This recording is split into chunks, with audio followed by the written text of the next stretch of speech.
Welcome back to Rumi Gold, where quiet mastery begins. What if, for just a moment, you stopped asking what to chase and started asking what to hold? What if every dollar you ever lost was just energy you pushed away in a hurry?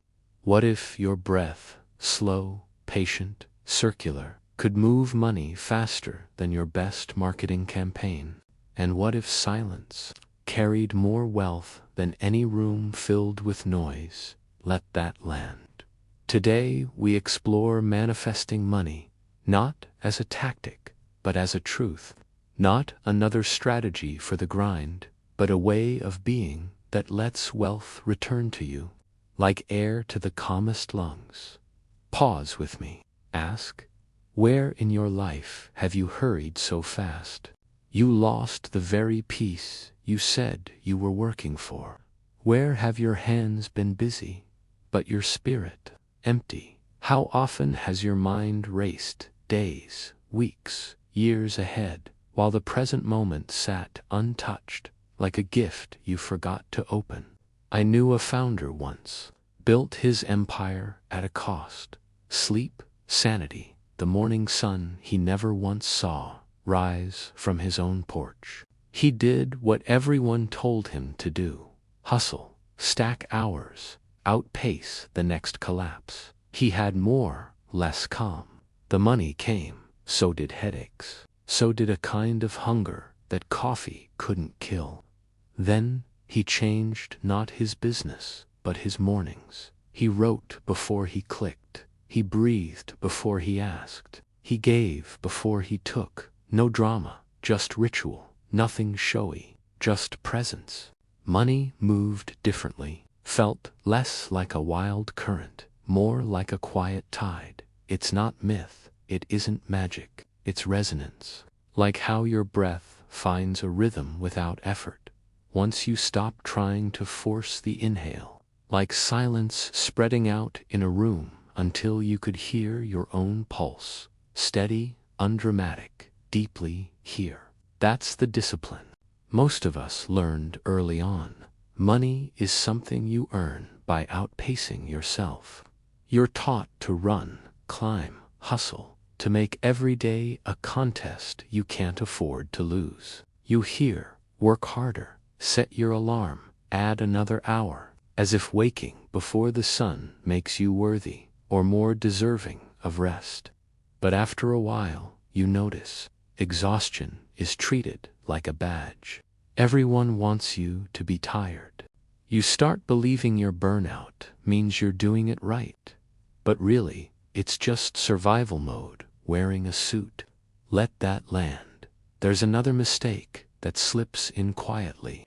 Fear becomes the reason behind every financial move. Think of the times you've spent money because you were nervous, not confident. Maybe you bought things you didn't need just to fill a gap.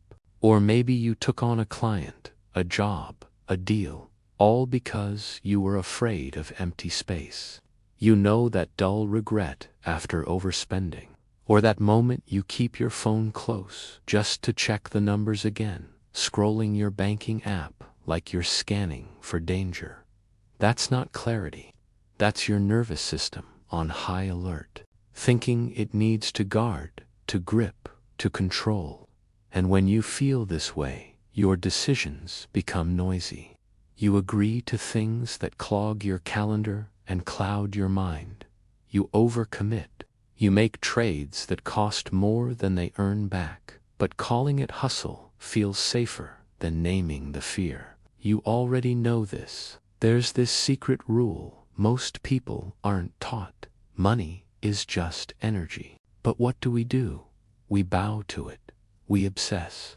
We watch our accounts the way some people watch the weather, prepared for storms that never come.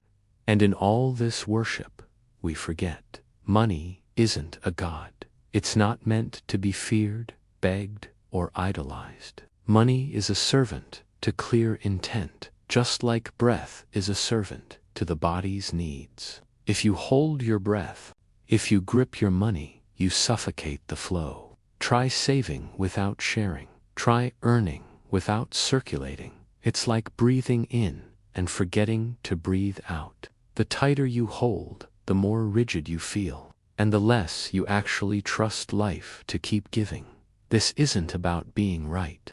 Every time you hoard, overthink, you reinforce a pattern that says, lack is my reality. But see, awareness opens the door.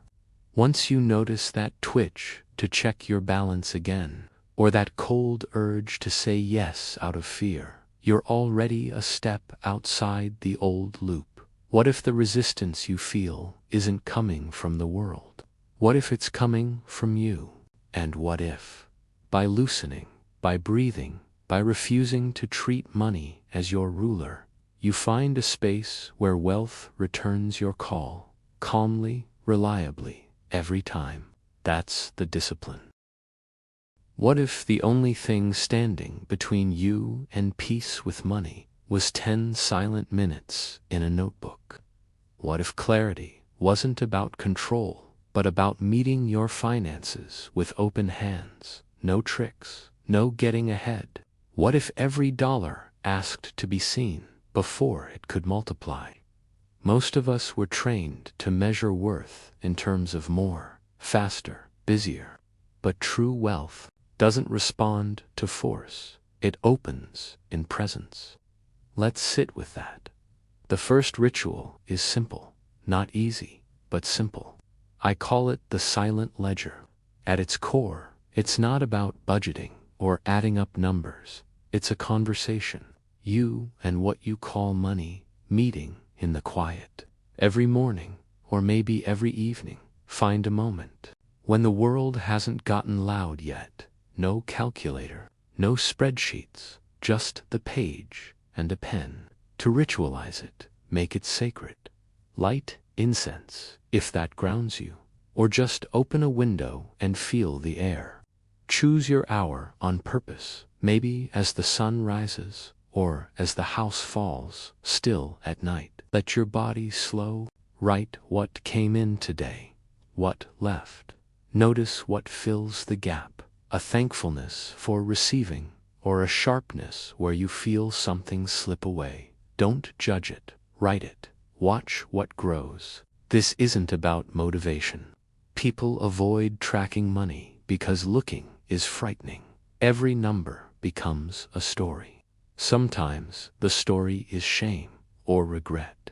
Sometimes it's relief. The discipline here is to stay. Keep the pen moving, even as you breathe through discomfort. Light, in almost every old story, means truth. Each time you write, not probe, not critique, just notice, you invite light in. That light makes shadows smaller. Let that land. You might discover a subscription you forgot was stealing $25 a month. You cut it quietly and feel the weight in your chest ease. $300 a year, reclaimed by simple awareness. Or you might receive an odd $40 payment, and instead of waving it away as small, you thank it in writing a seed, seen and blessed. Small seen things grow. After seasons of this, a leader notices. The real inflows only happen after he teaches, never after he hustles. The ledger reveals patterns, not just expenses. It shows you what brings life, not just what takes it. Maybe you light incense. Maybe it's just the click of your pen. Either way, the world waits while you honor what has passed through your hands. Sacred, not sentimental. Practical, not magical. That's the discipline. Numbers written with presence are numbers blessed. The longer you sit, the more the fear recedes. The ledger doesn't fix your wealth. It shows you what you already carry. Treat each entry as sacred, and over time, watch how your clarity expands quietly, steadily, without needing an audience. It doesn't have to be dramatic to be true. You ever notice how money never shows up empty? A paycheck isn't just paper. It carries the weight of late nights, unseen over time, maybe even a grip of old resentment. A gift from family arrives, layered with expectation or tangled guilt. Most money carries a scent, a signature that isn't yours, and your body knows it. Each time you touch a bill, check an account, or hand over a card, there's residue. Stories clinging to numbers, feelings tucked in the folds. It's not mystical, it's physical. You already know this, the way a single financial conversation can tighten your chest or drop your stomach. How sending an invoice can feel like confrontation, not clarity. Most never pause to clear what they carry. But the path a few want, it is not through thinking more about the story. It's through breath. That's the bridge. Body into the present, breath into the channel, and it's simpler than you think. Try this. Find a seat. Go still. One hand over your heart. Inhale slow. Say inside yourself, I receive. Exhale a little longer. I release. Don't chase a perfect image. Just let each breath become a small sweep. On the inhale, notice what possibility could enter if you actually let go. On the exhale, let one small old money story drift away over time. Return, shame, guilt gone with the air, not by force, just by practice. That's the discipline. If you want depth layer, use box breathing. Inhale for 4, hold for 4, exhale for 4, hold for 4. With each square, stack a mantra. I welcome new wealth. I hold my worth. I release old fear. I rest in enough. Or try pairing these with real money moments. Freelancer before opening invoices. An entrepreneur, 3 steady breaths before every big decision. A parent, sitting with their child before allowance, modeling gratitude instead of scarcity. This isn't about motivation. Breath is the difference. It cleans out the pipes. Breath makes room for wealth where stories used to crowd out flow. Here's the thing about holding on too tightly. The more you grip, the emptier you feel. What if wealth is the river, not the dam? What if money, and what it stands for, only means something when it moves? Most people think, if I give, I lose. If I open my hands, it all slips away. But what actually happens when you treat wealth like water? A stagnant pond breeds nothing you'd want, but moving water is clear. It cleans itself. It nourishes what's near it and comes back around. Let that land. Imagine every dollar not as a possession, but as a passage. Money moves through you, not to you. You're not the end of the line. You're a vessel. The Kabbalists, the mystical tradition, have this teaching. Every vessel is designed to receive as much light as it can handle. And when the vessel holds tight, the light dims. But when the vessel pours out again and again, with intent, the light returns double. That isn't just a story, it's a pattern. You already know this. Think about the last time you gave without asking for anything. Not a transaction, not a trade, just circulation. Even if it was a $5 tip. The world didn't shrink, tid, not because you lost, but because you aligned. That's the discipline. Ritualized giving says, I choose my rhythm. Maybe it's a set percent. Maybe it's once a week, quietly. Maybe it looks like a designer who tips every time she signs a client, or a man who donates from overflow, not from fear. You're not trying to prove you're good. You're not earning points. It's energetic hygiene. It's keeping the river alive. Wealth wants to move through hands, not stick to them. Let that sit with you. Every time you give from rhythm, not from guilt, you remind your nervous system that the source is upstream. Circulation isn't dramatic. It works because it's boring, because you return to it, because it's not up for debate. And over time, your wealth becomes clean, clear, alive. This isn't about motivation. This is the way. Let's gather everything into one simple inhale. One quiet set of adjustments most people will never notice, but you will.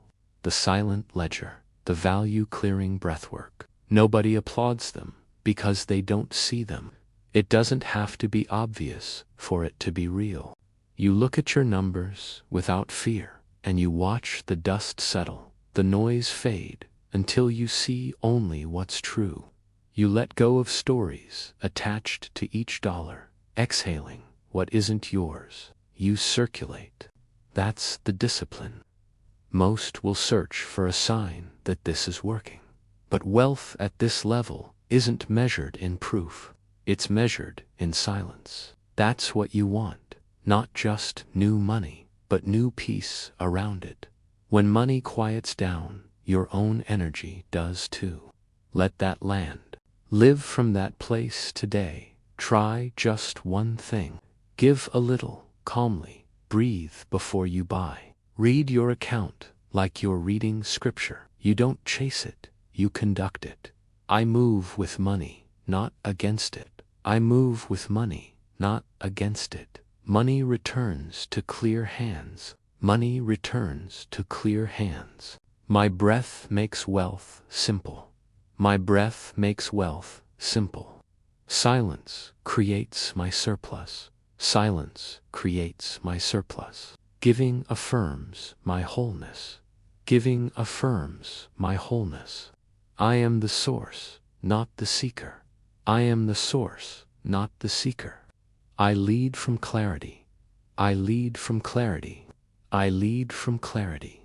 Before you go, where can you honor $1 today as sacred? Let it echo.